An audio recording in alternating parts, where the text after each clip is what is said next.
Income করছি মানে এটা হিসাব নাই। ফ্যামিলির মুখে কি হাসি ফোটাতে পারছেন সবার মুখে? ফ্যামিলির মুখে আসসালামু আলাইকুম ভাই, ভালো আছেন? কোথায় থেকে আসলেন? আগামীকাল গতকাল ঈদ চলে গেছে, আজকে ডিউটিতে গিয়েছেন, ছুটি দেয়নি আপনার কোম্পানি? কেন? গতকালকে কষ্ট করে ছুটি দিয়েছে না আসবার জন্য, আজকে ছুটি নেই। তাই এটা কোনো কথা? মালয়েশিয়া তো অনেক কোম্পানি 3 তো 4 দিন ছুটি দেয়। শান্তি আছে, সবাই তো ভাবে যে মালয়েশিয়া অনেক শান্তি আছে, কিন্তু আসলে তো আমরা শান্তিতে নাই, অনেক ঝামেলা আছি, কষ্টে আছি, কিন্তু কেউ তো বোঝে না। মনে করতে সবাই সুখে আছে, সবাই সুখে নাই, আমরা আছি একদম ভালোও নাই একদম খারাপও নাই, আমরা মোটামুটি আর কি মানে আছি। আপনি কি কোম্পানিতে কাজ করেন? আমি ভাই যে গল্প কোম্পানি। কত বছর ধরে আসছেন এখানে? 6 বছর রানিং চলতেছে। দেশে যান নাই? আর দেশে গেছিলাম, বিয়ে শাদী করছেন? বিয়ে শাদী তো ভাই আগেই করছিলাম, 2 বাচ্চা আল্লাহ। বাচ্চা হয়েছে, আবার দেশে যাবেন? দেশে তো যাইতে মন চাই, টাকা নেই। সমস্যা আপনার কত? মনে করেন 5-6 লাখ খরচ।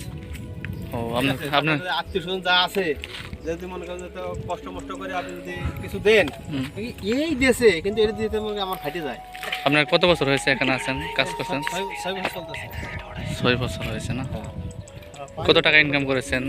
টাকা ইনকাম করছি মানে এটা হিসাব নাই। ফ্যামিলির মুখে কি হাসি ফোটাতে পারছেন সবার মুখে? ফ্যামিলির মুখে দিতে পারলে হাসি, না দিতে পারলে তো হাসি নাই। দিতে পারলে বউ কয় স্বামী বালা, পোলাই কয় বাপ বালা, শাশুড়ি শাশুড়ি কয় জামাই এক কান, মা কয় আমার একটা একেবারে যোগ্য পোলা। আর যখন আপনি দিবেন না পোলা না, এটা কি? এখন কয়টা বাজে? এখন ভাই কয়টা বাজে? আমার তো মনে করেন যে এই দেখেন একটা ফোন, আর ফোনটা ভাঙা। দেখেন এই দেন ডিসপ্লে নাই, গার্ডার দিয়ে বাঁধতে চালাইতেছি, কিন্তু দেশের মানুষ কি ভাবতেছে? অথচ আপনি টাকা ইনকাম করতেছেন অনেক না? টাকা ইনকাম করতেছি আমি, হচ্ছে মেশিন ভাই, মেশিন। মাসে কত টাকা ইনকাম করেন স্যালারি আপনার? মাসে ভাই 30-35 হাজার টাকা ইনকাম, এরকম হয়, 40,000 হয়। তারপর একটা নয়া ফোন কিনেন না? কারণ ফ্যামিলির মুখে হাসি ফোটানোর জন্য, টাকা পাঠানোর জন্য। অনেক কষ্ট আছে। এখন 7টা বাজে না? কয় ঘন্টা ডিউটি করছেন? 7টা 19। আজকে করলাম আপনার 11 ঘন্টা করলাম। এখন বাসায় যা কি রান্না বান্না করতে হবে? হ্যাঁ ভাই, এখন রান্না বান্না করে আর শরীর কুলাইবো না, ওই ক্যান্টিনতে খাইয়া। আপনিও আউটসাইডে হোস্টেলে খাওয়া দাওয়া করেন না? আউটসাইডে হোস্টেলে খাওয়া দাওয়া তো বেশি একটা ভালো না। ভালো হয় না, কি করবো, কারণ জানটা কোনো রকম বাঁচাইতেছি আর কি। খাবার অনেক খারাপ। এই যে দেখেন অফিস ছুটি হয়েছে, সবাই আসতেছে।